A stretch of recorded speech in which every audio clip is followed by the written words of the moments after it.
wanted a robot that could interact with people doing a joint task.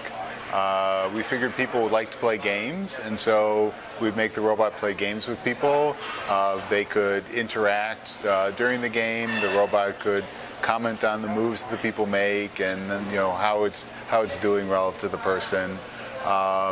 We chose Scrabble mainly because it was a word game, and so it would allow the robot to have other points of conversation. So, for instance, if you played the word cat, the robot might say, "Oh, that reminds me about my pet," and start telling you a story about his pet.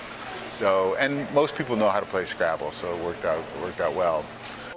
We believe that robots will soon be ubiquitous in society, and we want them to be able to interact with people just in the same way that people interact with other humans.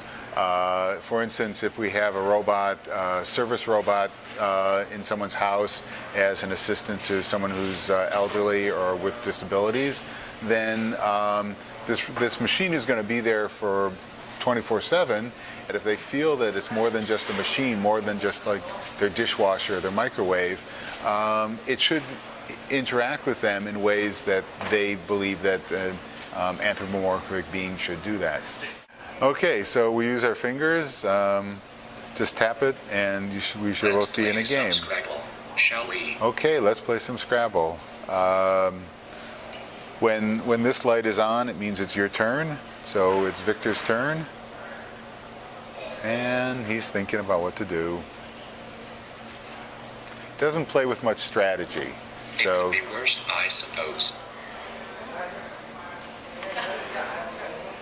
Is that all you've got? Yeah, you're really getting... He's really picking on me. Yeah. One of the most surprising things was when Victor is losing badly, he becomes angry, and his mood changes, his expressions changes, and what he says changes. He's very much more sarcastic when he's angry. And what surprised me is how strongly people react to that. Next time you might do better, or not, sucker. And when he's in a good mood and he's kind of bantering, people don't tend to type much to him. But when he starts trash-talking them, they start trash-talking right back. And so we get this type of interaction that's very intense. I'm pretty sure this move is best.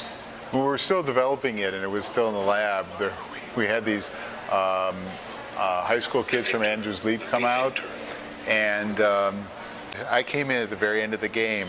The game ended, this kid stood up, and he's like, you don't have any arms, I've got arms, I could slap you upside the head.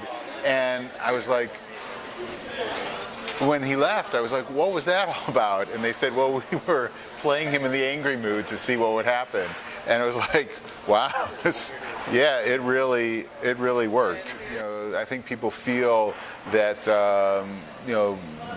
the robot shouldn't, just because he's losing, he shouldn't be a bad sport, and they react fairly strongly to that.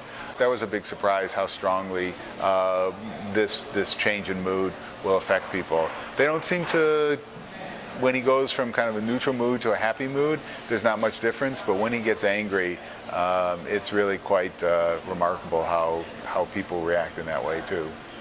I've seen better. Sure.